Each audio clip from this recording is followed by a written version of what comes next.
Good afternoon, everyone. Welcome, welcome. Welcome to the NASA Ames 2016 Seminar Series. It's an incredible honor and privilege for me to introduce our guest speaker today. Today's presentation is entitled Exploration and the Journey to Mars. It'll be given by NASA Administrator Charles Bolden. I'm going to take the opportunity here to give you a little bit of his background, since I know many of you here are students and you may not know as much as we do within the NASA workforce. But Charlie was nominated by President Barack Obama and confirmed by the U.S. Senate as the 12th Administrator of the National Aeronautics and Space Administration in 2009. He earned a Bachelor of Science degree in Electrical Science in 1968 and was commissioned as a second lieutenant in the U.S. Marine Corps. Charlie flew more than 100 combat missions in North and South Vietnam, Laos, Cambodia, while stationed in Thailand between 1972 and 1973. Charlie earned a Master's of Science degree in Systems Management from the University of Southern California in 1977. And since I'm a Cal graduate, I often lose our annual bets on football to USC. So that just comes with the territory. Charlie has a 34-year career with the Marine Corps, also including 14 years as a member of the NASA Astronaut Office. After joining the office in 1980, Charlie flew 4 times on Space Shuttle between 1986 and 1994, commanding 2 of the missions and piloting 2 others.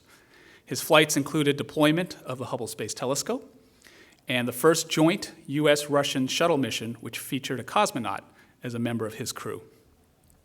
Charlie was inducted into the US Astronaut Hall of Fame in May 2006.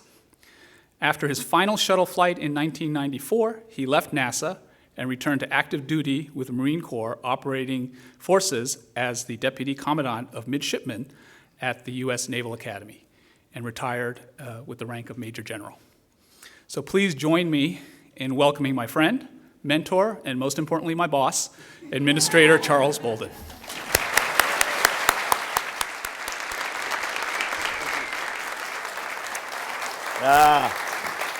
Thank you, Eugene. Thanks very much, and thanks to all of you for filling this place. The fire marshal's not real happy, but is the fire marshal still here?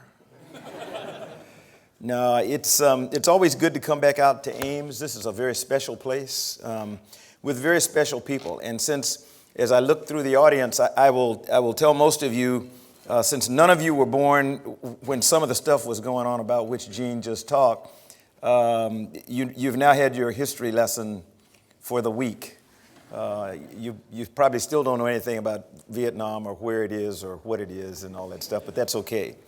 When I was invited to join you here as a part of the director's summer colloquia series, I was asked to focus my presentation on exploration, research, technology development, inspiring future generations, catalyzing scientific progress, sharing ideas, communicating new and exciting concepts, and doing so in a way that would appeal to a diverse audience of researchers, students, scientists, engineers, and managers. And try to keep things brief.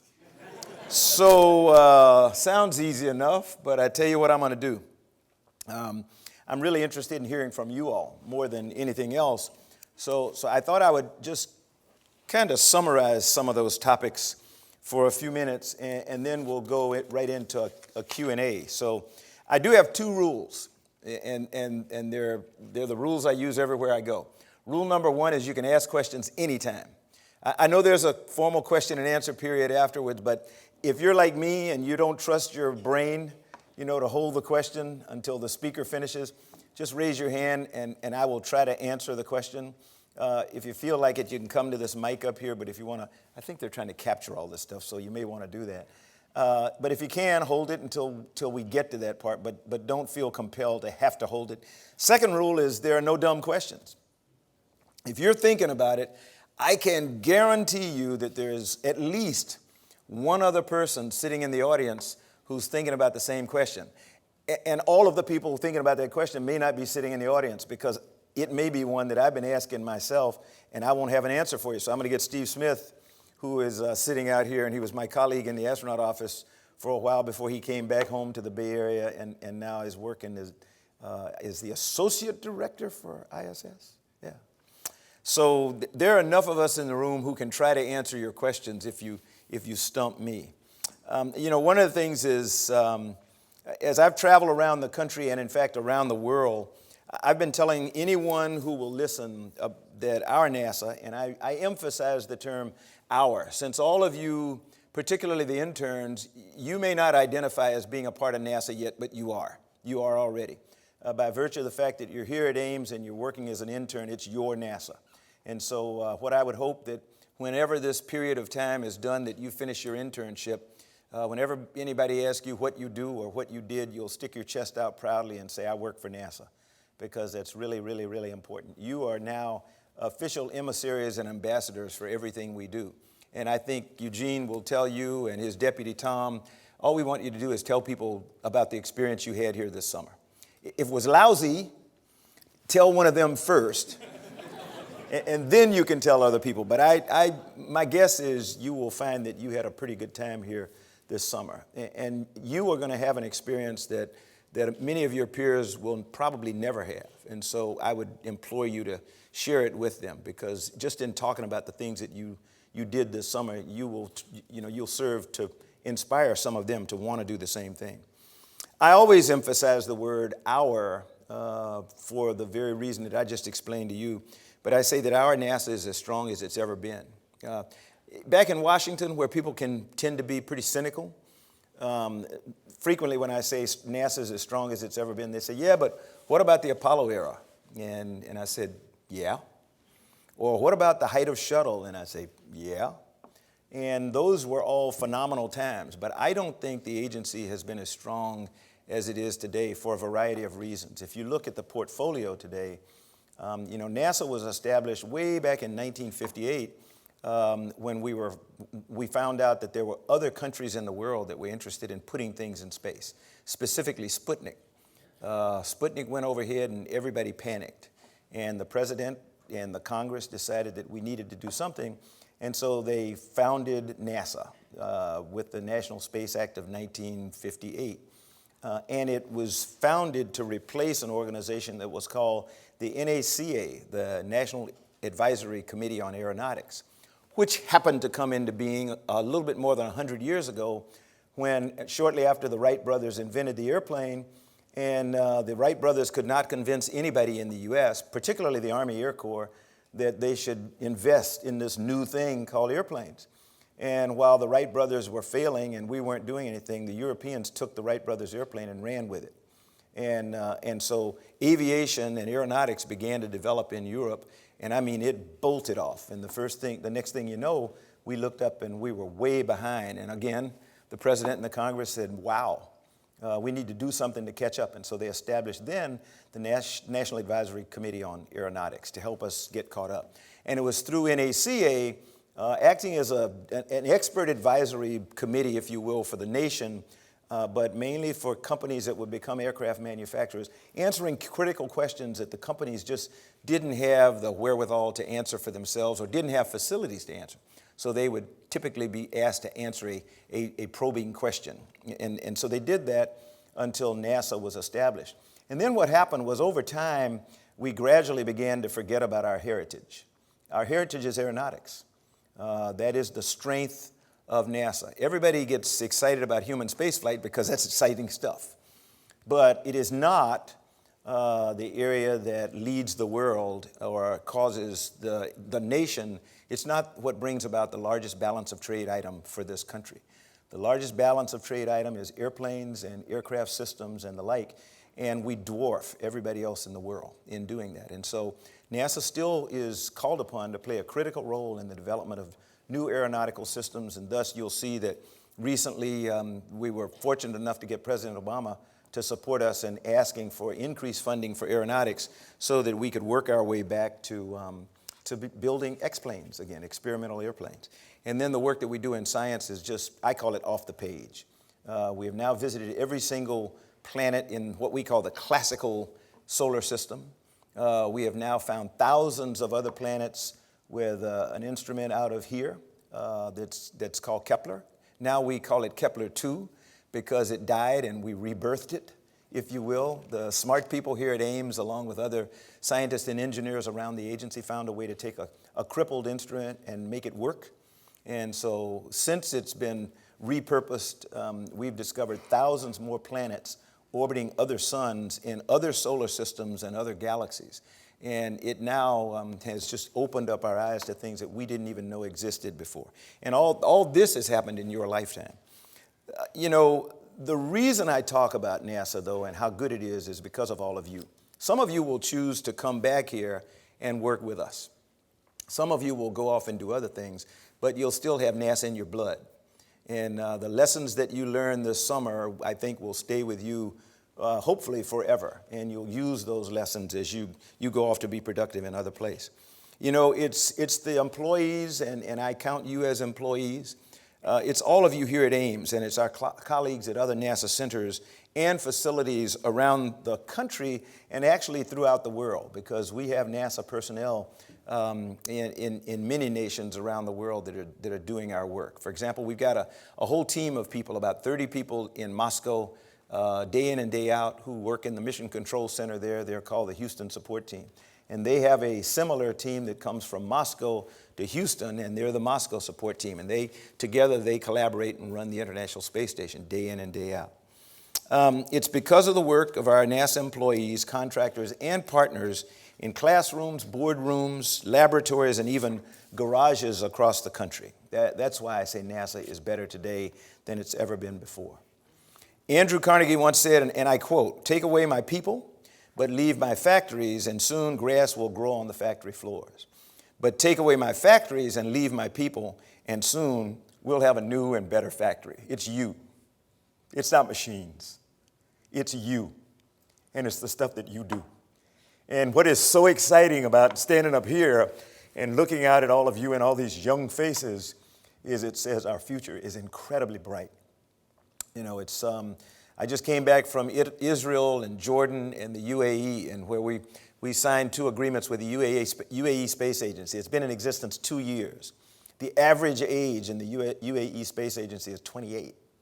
Almost every single one of their leaders has at least 1 degree from an American university.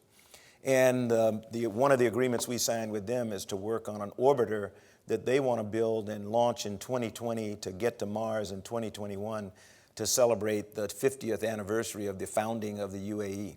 And that's because they want to be like us. And so they want to partner with us, and that's really important. What's the most important thing that we need to send American astronauts to Mars in the 2030s? People. Simply put, people. What's the key to making aviation greener, cleaner, safer, and quieter? It's people. How will we succeed in unlocking more and more secrets of the universe? It's our people.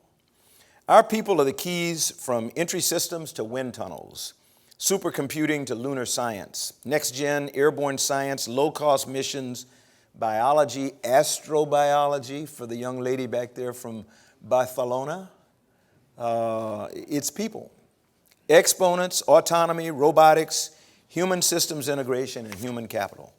These are all driven by the creativity, imagination, innovation, curiosity, drive, and ingenuity of the women and men of Ames and of NASA as a whole. Just last week, I saw a tremendous demonstration of the work of the folk here at Ames in aeronautics. I was at Charlotte Douglas International Airport with U.S. Secretary of Transportation Anthony Fox and friends from American Airlines and the FAA. And we were there to cut the ribbon on a new lab that will host Airspace Technology Demonstration 2, or ATD-2. Anybody in here happen to work on ATD-2? It's full of interns, so there may not, there are 2 people back there. I want you to give them, representing their whole team, a round of applause, because they,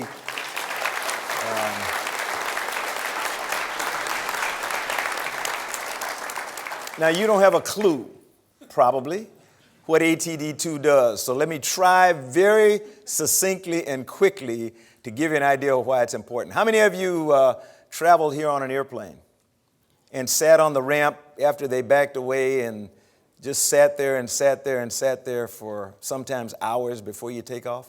Or you land and you sit out on the tarmac waiting to get to the terminal. The tool that was developed here at Ames that's called Airspace Technology Demonstration 2 is intended to try to avoid having people sit on the ramp for hours and hours or minutes and minutes waiting to take off. And it allows us to integrate data from overhead air traffic from all around the region, from all the airplanes on the airport and everything, such that a dispatcher or whoever it is that's going to tell a pilot you're okay to start your engines and back away, it doesn't tell them to do that until there's a slot overhead that they can back out, start engines, taxi, take off, and fly up into that slot and keep going. And so that's just one of the many tools that have been developed out here at Ames. Did I get it close? I got it close? Okay. That's good enough for now? All right. Anytime you can develop a technology that makes life better for airline passengers and carriers, air cargo, business, pilots, air traffic controllers, and managers alike, all while reducing the pollution that's emitted into the environment, it's a really good day. ATD2 really has an opportunity to be a game changer in terms of reducing airport congestion by putting real-time information into the hands of all the major players in air traffic control and management. And it's being made possible by the hard work of folk here at Ames. For those of you who are working on aeronautics, it's really an exciting time to be a part of the NASA family. As you may know, President Obama is proposing a $3.7 billion investment in green aviation. Among the things it's making possible is our new Aviation Horizons initiative, and with it, the development of revolutionary new X-planes. We have 5 X-planes that we want to begin to build over the next 10 years or so.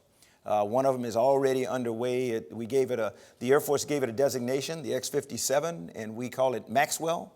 And it's a funky-looking airplane. It's about the size of a Cessna, but it's got a really long, slender wing and 14 propellers on the wing, and it's an electric airplane.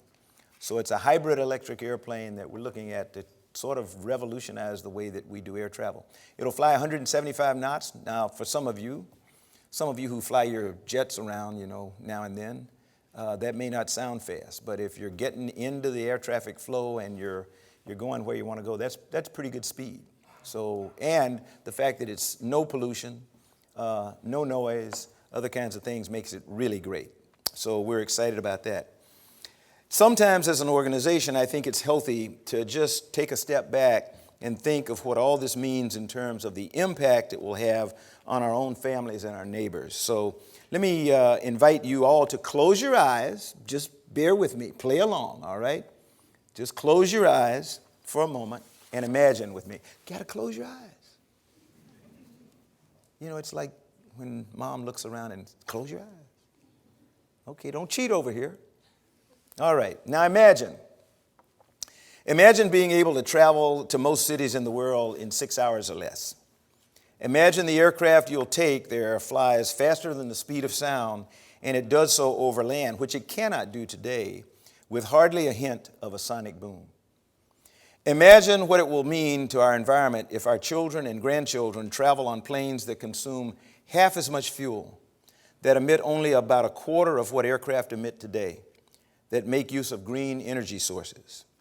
Imagine living near an airport and not being bothered by noise, because aircraft are operating some 42 decibels quieter, thus allowing noise to be contained within the airport's boundaries. Imagine what it will mean to our economy if more of our neighbors are working in good jobs, building those aircraft, and marketing them across the world. It's okay to open your eyes now. So I appreciate you all playing along. When I brag about you and your fellow NASA employees, contractors, and partners, I like to talk about the fact that you are making the impossible possible, that you are turning science fiction into science fact with the work you do every day. You're not only searching for life on other planets, you're improving the quality of life for our fellow human beings right here at home on Earth. In this sense, NASA's journey to Mars will not only send human beings to the red planet, it will also put people to work all across our country. And in fact, it already is doing so. It will and is already producing spin-off benefits that are revolutionizing the way we protect the health of both the people we love and the planet on which we live. With this in mind, let's take a break from our regularly scheduled programming and do some audience participation.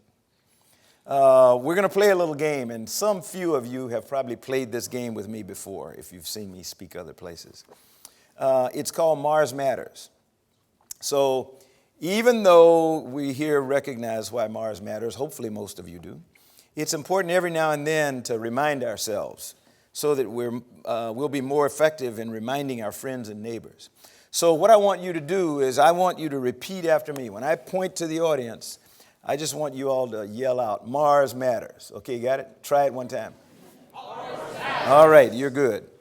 Because its formulation and evolution are comparable to the Earth's, because the journey to Mars is already creating and supporting jobs and economic growth here at home. Because it might just help unravel the age-old mystery about whether life exists beyond Earth. Great job, great job. You're all hired. I take you along with me when I go speak places. Frankly, had you told me that we'd be this far along on this journey to Mars when I first became the NASA administrator 7 years ago, I would have been flabbergasted. You may recall, you all won't, this is for Jack Boyd and you, but most of you won't, Eugene and Tom, some of you will recall, but they will recall that it was not too long ago when there was not even a real consensus around Mars as a destination. Sure, many of us in this room, and I do include the students there, many of us in this room had long dreamed of sending humans to Mars. But as an aerospace community, Mars was really just a broad horizon goal. There was no realistic or sustainable plan in place for getting there. There was no timetable. Today, there's a new consensus forming around NASA's plan, timetable, and strategy for getting human beings to Mars in the 2030s.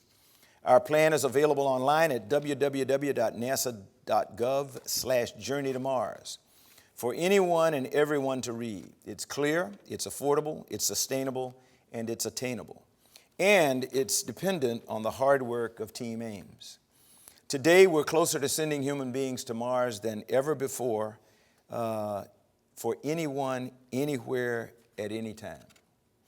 I'll tell you this, one of the great indicators of progress is that I see is that when it comes to the journey to Mars, it's quite frankly that people don't smirk or they don't laugh or look at me strange like I'm from Mars when I tell them that we're headed to the red planet. Less often are folk asking, why aren't you doing this? Or why aren't you doing things my way? Or is Mars the right destination? Rather, they're asking, and this is around the world, they're asking, how can we be a part of this? And what are some areas in which we can work together? So as we open the floor for discussion, I want to just ask you once more to imagine. Imagine a future where human beings are living and working together on Mars and kids just view this as a fact of life, much like the International Space Station today. Anybody in here 15 years or younger, 16 or younger? There's one over there, one here. They are the they're part of the Mars generation. President Obama calls you all the Mars, you're part of the space generation, and President Obama calls you a part of the Mars generation. And the reason I say that is because there has not been 1 second of your life or 1 second of your life. You have not breathed one breath when human beings have not been living and working off this planet on the International Space Station. In your lifetime, you're how old? 16. 16. And we're still going strong. And you think about it, I mean, Steve Smith and I were talking about it earlier this morning. I'm a big fan of recommending the International Space Station for the Nobel Peace Prize because the principal partners are Russia and the U.S. We can't even talk to each other down here. I mean, we have a hard time, with the Secretary of State and the foreign minister sitting in the same room. And yet we work collaboratively on the International Space Station day in and day out. Scott Kelly and Mikhail Kornienko just came back from a year in space as partners. We've got, an American astronaut getting ready to launch. Kate Rubin is getting ready to launch with her Russian counterpart and a Japanese astronaut in a week. It's just incredible what we do 250 miles above Earth. So it's really, really, really important. But imagine a world where NASA and our international partners are using Mars as a stepping stone to the rest of the solar system. Imagine a world where a robust private space industry is launching human beings, cargo, and satellites of all sizes to space at a significantly lower price point. A world where more Americans are working in good jobs as a result of this, and all our efforts on commercial crew and cargo and the goal of building a robust commercial market in low Earth orbit have been attained. Imagine a future where our grandchildren's children are drinking cleaner water, breathing cleaner air, and making use of cleaner energy thanks to NASA technology. Imagine a world in which girls and young people of color are more excited about pursuing education in science, technology, engineering, math, and the arts. And I'll kind of stray here for a second. I just came back 2 weeks ago from a back-breaking trip through 4 nations. We started out in Israel, we went to Jordan, then we went to UAE, and then we came back to Paris, France. And I had lived in the Middle East region back when I was still an active duty Marine from 1997 to 1998. And when I went back this time, I was just blown away by the cultural changes that have taken place. In STEM-related courses in colleges and universities across the region, in Jordan and UAE, more than half the students were women. And of the graduates and people taking jobs in the region, more than half of them were women. We met with King Abdullah of Jordan, and his science advisor is a young woman who happens to be an engineer and scientist. When we went to the UAE, they have a member of their House of Representatives, if you will. The Speaker of the House is a woman, elected by popular vote, and then further elected to be the Speaker of the House by the vote of her peers in that House. So in many ways, I mean, they've got a lot of work to do. There's no mistaking that. But in many ways, there are examples of things that we only wish we could do. You know, at NASA, we pride ourselves in being a very diverse workplace. I'd give my eye teeth to have 50% of my engineers be female. We are a long way from doing that. And it's not because we're not trying. So I think there are important lessons to be learned everywhere. Ames plays a critical role in played a role in helping to promote that, because we've had international interns for years now who have been coming here to the Ames Research Center in the summertime just to get a look at how we do things at NASA. And we met with 8 former international interns and 2 incoming students while we were in Jordan with King Abdullah, who all had worked here at the Ames Research Center, and they gave glowing commentary about what an experience it was for them to work here alongside U.S. scientists and engineers, where they had a feeling that they were trusted, that they were given open access to everything that was going on, and they had an opportunity to really learn. So, think about what's going on. Just imagine the way the world can be. Imagine a future in which maybe, just maybe, humanity finds the answer to the age-old question, a question that the ancient Greek philosopher, engineer, astronomer, Thales of Miletus might have thought to himself as he stared up at the night sky, of whether we're alone in the universe. When I imagine this future, I can't help but think of all of you, the people who are making that future possible, who, as I said a moment ago, are making the impossible possible by turning science fiction into science fact. We're now embarked on an absolutely incredible journey, unlike any that humanity has ever undertaken in our lifetime. It's a journey that many of our international partners are clamoring to join, and much of the credit for where we are today goes to each and every one of you who works here at Ames or who is now here as an intern. I want to thank all of you for what you're doing to make our NASA as strong as we have ever been. For the interns, thanks so much for picking us to spend with whom you are spending your summer. And hopefully you'll find us so attractive that you'll want to come back and spend more time. So with that, I think I'll move over here and we'll try to answer some of your questions if I can. Thanks very much. Thank you very much. So if you have a question, please line up in back of the mic and ask one question only. Thank you. Thank you, Administrator Bolden. When did you know that you wanted to go to space? Oh, late in life. Would you do me a favor? When you come up, would you just give me your name and where you go to school, if you're an intern or something like that? And so if you can give us your name and your school, then I apologize. My name is Jenny. I go to Stanford. Whoa. Jenny at Stanford. Great. I am one who never dreamed of going to space. I never dreamed of growing up. I grew up in Columbia, South Carolina, so there are a lot of reasons why I never had that dream.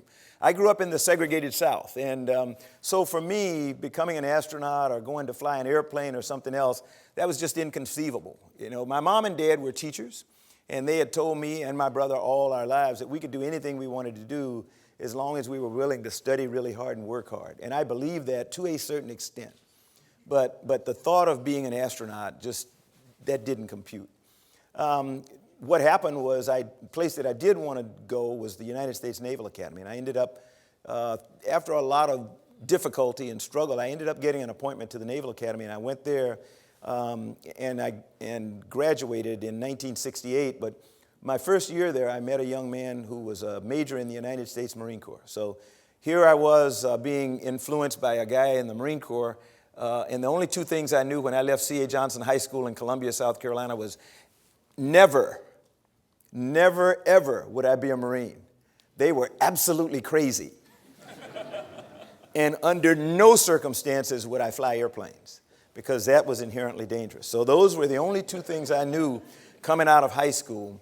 And my first company officer was Major John Riley Love, a person who continued to influence me until the day of his death several years ago. But when it's time to graduate, I look back and I said, I want to be like him. I want to be a Marine. And I want to be an infantry Marine. That's really stupid. But I was so impressed that I said, I want to be like him. And some of you interns, when it's time for you to make up your mind 4 years from now or 2 years from now or 3 years from now, you're going to look back on your experience here and you're going to say, boy, I sure would like to be like Tom. Or I'd like to be like Dr. Tu, or I'd like to be like Jack Boyd, or somebody that you have worked with here and has really impressed you. And similarly, young people with whom you work today, whether you're a camp counselor or a scout, leader, or it doesn't make any difference. Somebody's going to look at you and say, I want to be like him. So you're a role model, whether you like it or not. So keep that in the back of your mind also as you're thinking about what you want to do. So I became a Marine, and I married my wonderful wife. She did not like the idea that I had become a Marine, and she did not like the idea at all that I wanted to be an infantry officer and go to Vietnam and try to defy the law of averages on the life expectancy of a second lieutenant infantry officer. And she kept saying, why don't we go to Pensacola? And I said, but that's flight school. She said, I know, but we need to go to Pensacola. And during my time training as a second lieutenant, I found I did not like crawling around in the mud. And she said, that's why I said we ought to go to Pensacola. So I said, okay. As I learned over the course of my 48 years of marriage, when my wife says we ought to, I now generally say, yes, dear, because she is probably right. And so we struck it off for Pensacola. First time I got in an airplane and lifted off, I could not believe it. I mean, I just fell in love with it right away, first flight. And then things happened, one thing after another. I had an instructor pilot who was a test pilot, and he talked about how difficult it was, how challenging it was, not about no scarf hanging out of the cockpit or any of that stuff, but how demanding it was. And that really intrigued me. And so I said, one of these days I think I'd like to be a test pilot. And so I started trying. As soon as I got my wings, I started applying to be a test pilot. It took me about 6 or 7 years of applying, and I finally got accepted to the Navy's test pilot school. And while I was serving as a test pilot in a place called Patuxent River, Maryland, NASA had selected the first group of Space Shuttle astronauts. And among that group was, they had three African Americans were selected: Ron McNair, Guy Bluford, and Fred Gregory, the first people of color ever in the space program. And one of them, Ron McNair, had grown up just like I had. He grew up 42 miles from me in a little bitty town named Lake City, South Carolina. He was a little bit younger than I was, but unlike me, Ron had determined he was going to be an astronaut. From the moment, he doesn't ever remember not wanting to be an astronaut. And we sat and talked for a weekend. When he got ready to go back to Houston, he said, "Are you going to apply for the program?" I said, "Not on your life." And he said, "Okay, I don't get it. Why are you not going to apply?" He said, I said, "They never picked me." And he looked at me and he said, "You know, that is the dumbest thing I ever heard. How do you know if you don't apply?" And he made me feel about that big, because I had forgotten what my mom and dad taught me growing up. And Ron left, and I got my pen and paper, and I applied. I was 33 years old. I was about to be a major in the Marine Corps, and I decided I'd do something that I said I would never do. I decided I'd apply for the space program. And sure enough, I got nominated by the Marine Corps, got selected by NASA to come interview. And I remember going from Patuxent River to Houston, and I told my wife, I don't stand a snowball's chance in hell of being selected, but I just want to go down there and meet astronauts. And I said, I'm going to have a good time when I go down. And I did. Steve will tell you, you can either go down there and decide to enjoy yourself and take advantage of the opportunity, or you can go down and get all uptight and probably just mess yourself up. I decided I was going to have a good time, and I did. And I ended up being selected in the second group of Space Shuttle astronauts. So very long answer to your very short question, but the lesson hopefully for you all is, if there's something you want to do, ask for it. You know, don't let anybody tell you that you can't do anything. But particularly, don't let yourself limit yourself. 3 things I tell students all the time. Study really hard. You all know that. Work really hard. I mean, focus on whatever it is you're doing in the class. And the most important thing is, don't ever be afraid of failure. You know, I put the limitation on myself. I was afraid that I would not be selected. I just didn't want to be embarrassed by applying for the program and not being selected. Don't do that. Particularly women. Whatever you want to do, go do it. When you get into a job, or you're in a class, you're in an office, and people are trying to inquire as to why are you there, don't waste your time trying to explain your presence. Just do your job and do it well. And if they don't understand, pretty soon you'll be their boss. And then you can get rid of them or help them understand. I don't know. Question? Thank you for your talk. It's always very inspiring to hear you. My name is Anne-Sophie. I work in the space bioscience branch. So, you know, men were the first on the moon. So you think it's time and the turn for women to maybe be the first on Mars? On Mars? What's wrong with that? And seriously, you know, we selected, out of 6,800 applicants, the class of 2013 of NASA astronauts, we had a first ever in anything I've ever been associated with. We selected 8 people in the class of 2013 out of 6,800 applicants, and the top 8 were 50% men and 50% women. And I'll tell you, every single one of those 8 is just, they blow your socks off. They're absolutely incredible. And I am hoping that out of the 18,000 applicants that we got for the class of 2017, we will be so fortunate. But I think one of the reasons I told you the story about traveling through the Middle East is that we cannot afford, this nation cannot afford to shirk half of its population. We just won't, we won't survive. We won't win if we choose to do that. So I don't see anything wrong with it. Besides, I have 3 granddaughters, and I've already promised them one of them is going to be on the first crew to Mars. So I'm in trouble if they don't make it. Yeah. Hello, I'm Roberto Carlino. I work for TEST, the Law Mission on Kepler, and I'm also one of the organizers of the Early Career Network here at Ames. So one question that arose some time ago, it was considering all the people retiring at Ames, at NASA in general, how we going like pass down all the knowledge and experience to the early careers? Great question. Not enough people are retiring fast enough, to be quite honest. Now let me explain that, okay? Because of the way that budgets operate, you know, we're really, Eugene has a lot of you he would like to hire, but his ability to hire is very limited because, you know, he's got a ceiling that he can't exceed. And so the other thing I mentioned, the fact that while you need an experienced workforce, but you also need fresh blood that's coming in to replace that experienced workforce. The reason we need the experienced workforce is because they are the wisdom that passes down to some of you sitting around here. Let me tell you, I can imagine, any of you ever sit down and talk to Jack Boyd while you've been here? Everybody know who Jack Boyd is? You sit and talk to him for 5 minutes, and you're drooling. You're just, I mean, the richness of the experiences that he has had in his time in this agency. You could talk to Tom or Eugene. They're not young chickens, and they've had a lot of experiences. I know they look like they're new, but that's the way that we do exactly what you're talking about, that we pass down the wealth of knowledge that we have.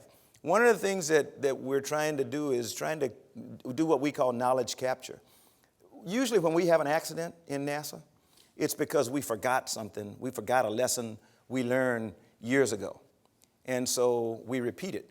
I tell students a lot of time, they ask me, what do I need to study to be an astronaut? Math and science, that's a no-brainer. You know you got to do that. Language skills, being able to read, write, communicate so that you can let people know that you're competent and you want to do something. The other thing is history, because if we do not study history, we are destined to repeat it. Nowhere is that as important as in the work that we do in space and aeronautics research and exploration. If we don't know our history, if we don't remember when we had a bad day, we will repeat that bad day. And we don't have accidents very often, thank goodness. But boy, when we do, we look back and we go, man, how did we forget that? You know, we almost never have a brand new type of accident. We just forgot something. And that's the value of having the turnover, the experience, the wise persons talking to the young people and passing it on. They can't pass on any more to you, though, than you're willing to ask for. So that's where the onus is on you. Eugene can teach you all kinds of stuff if you're willing to listen. But you've got to go up and say, hey, Dr. Tu, when did you come to NASA? You know, how did you happen to decide that you wanted to do what you do instead of going off and being a planetary scientist or something? You've got to ask. So that's on you while you're here. That's one of the reasons that you come here, that we bring you here for an internship, is to give you an opportunity to be around people that we think are some of the brightest and best in the world, not in the country, in the world, and have an opportunity to rub shoulders with them and ask them questions and make sure that you're smarter than we were. So that's important. Question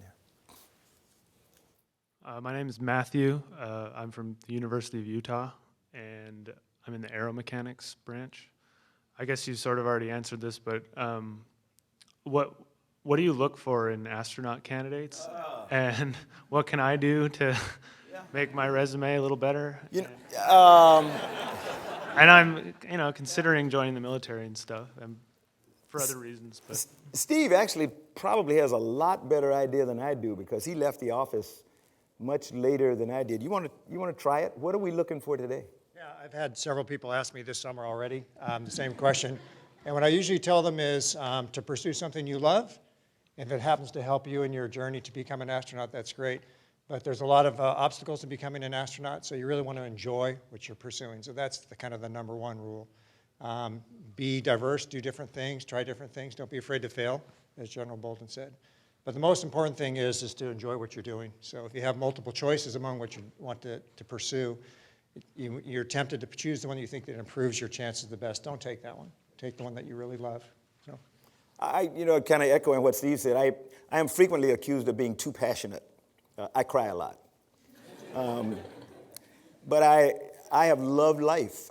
I don't have what's considered to be a conventional career for a Marine.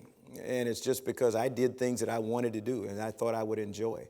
And people would frequently, at every step, they'd say, if you do that, then that's it. Your career is done. I said, that's okay. This is what I want to do and so I would say, like Steve did, follow your passion. That's the number one thing. If you don't get it, you've had fun. So. Hi, my name's Jason. I go to school at UC Irvine. You talked a little bit about Mars during your talk, but you didn't mention SpaceX at all. And SpaceX wants to be on Mars about a decade earlier than NASA. I was wondering, what do you see NASA's role working with SpaceX, and if they beat us to it? Yeah, what we're doing right now is we're a partner with SpaceX. You know, we recently signed an agreement with them to work on something called Red Dragon. And we think Red Dragon is critically important because while it's not a human mission, it'll be the first mission that uses supersonic retropropulsion to get on the surface of Mars. There are two giant challenges right now to putting humans on Mars. One is just understanding better radiation and its impact, long-term impact on the body. We think we're okay, but we need to know more.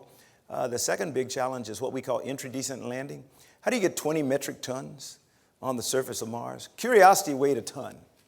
And we really sweat Curiosity's entry and landing. But you're talking about 10 times that much, 20 metric tons or more to sustain a human. So we're looking at everything. We're looking at parachutes, balloons, just plain old barn, you name it, and we're doing it. But we are not doing any work on supersonic retropropulsion. SpaceX is, and so we've supported them on every one of their attempts to return their first stage vehicle. Not because I think it's important about reusability. I'm not, the court's still out on whether or not reusable systems are any cheaper. But boy, the data that we're getting when they come back and go through this period from supersonic down to stop, that's valuable data. I don't look at it being a contest. You know, if they can get humans on, you got to remember what Elon said. He's not coming back. That is not our plan. So we may take 10 years longer if he's able to get there when he says, but ours is going to be a round trip. So I just promise people that. And I think that's not trivial. You know, if you're willing to go and not come back, maybe you want to run that risk. We just think it's going to take us a little bit longer to make sure that we've got robust systems that we think we need. And that's not just the spacecraft itself, but it's the systems that give us clean drinking water, bathrooms that work, all those kinds of things. That we have stuff that breaks on the International Space Station. It's 8 months one way to Mars. So you've got to have much more robust systems than we have today. And I'm not sure everybody's thinking about that part. Yeah. Okay, I am Miguel. I'm from Mexico City. I came here as an international student on behalf of my school, the Metropolitan Autonomous University, and the Mexican Space Agency. We, at our project here at Ames, we're actually working with these two Jordan students that you talked about a bit earlier. And I just wanted to ask if there's some possibility of, I don't know, making their paperwork easier to get their visa here. So we're really eager to have them on our team. They've been doing great work. I think they even showed you the things that they were doing. We just, so I don't want to bore everybody, but essentially what he's talking about is, you know, most people have to have a visa when they come here. And we have two organizations that work to enable the International Intern Program. It took years to get clearance to conduct the International Intern Program because post 9/11, it's just hard to get international people, you know, any foreign national aboard a NASA installation. And so we've got all kinds of things we have to do. We're looking, Eugene is working with our folk back at NASA headquarters.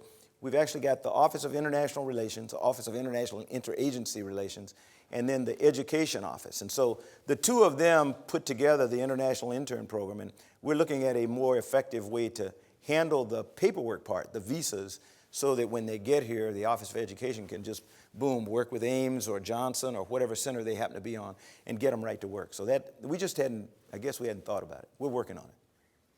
Thanks for the question. Anybody else? I think we've got time for one before I have to leave. One more question. They're worried because I got a plane to carry. I'm J.R. Skoke, a contractor from the SETI Institute, and you talked about your plan, a decade-long plan for a trip to Mars, and we've heard long-term plans from NASA before, and you can make them as administration. How can we brace against changes in government administrations and Congresses to be able to keep some of those plans going forward in the multi-decade time span? I would say there are a couple of things we have done and are doing. I think we have a viable, Remember I told you before, when I became the NASA, or before I became the NASA administrator, in my confirmation hearing, I made a promise to the Congress, same promise I had made to the President. I would never bring in a proposal to them that wasn't reasonable, something that we didn't think we could really achieve, that it wasn't sustainable, it could last over multiple administrations and multiple Congresses, and that it was affordable. The affordable part is what kills stuff a lot of times. So we recognize, about where our budgets are going to be. We made a decision several years ago that we'd build a strategic plan and then price it, tell people what it was going to take to do that. So the budgets that we are getting here of late will sustain us and will allow us to afford sending humans to Mars in the 2030s. So that takes care of those three things. The other thing we've got to do, the onus is on us, is to constantly tell people in Congress, in the White House, in OMB, and everywhere, what it is we're doing. And we've got to give them little progress markings all along the way. We did the last test firing of a 5-segment solid rocket booster at Utah this morning. It went, I think, flawlessly as far as what I've heard. We flew Orion on its first test flight back in December of 2014. We're going to fly SLS and Orion together in 2018. So, unlike programs that were designed to carry people to distant places in the past, we're a good little bit farther along. We really kind of pared down the program. We decided we would use, where we had to, we'd use existing technology. And as new technologies come along, we'll fold them into the program. So it's an evolvable Mars program. Some of the stuff that we will fly to Mars, if you're a first crew member, hasn't even been invented yet. So that's kind of the way we're doing it. And you all have been great, and I apologize for having to run, but if you're an intern, really just kind of suck it up this summer. Take advantage, ask for the world. All they can do is tell you no. But if there's something you want to see here, say, I heard that you all have, and I'd like to see it. And if we got it, you'll probably see it. And the other thing is just set your goals really high and try not to give up on them. And you'll get there eventually. But thanks so much, and good luck to all of you. Thank you.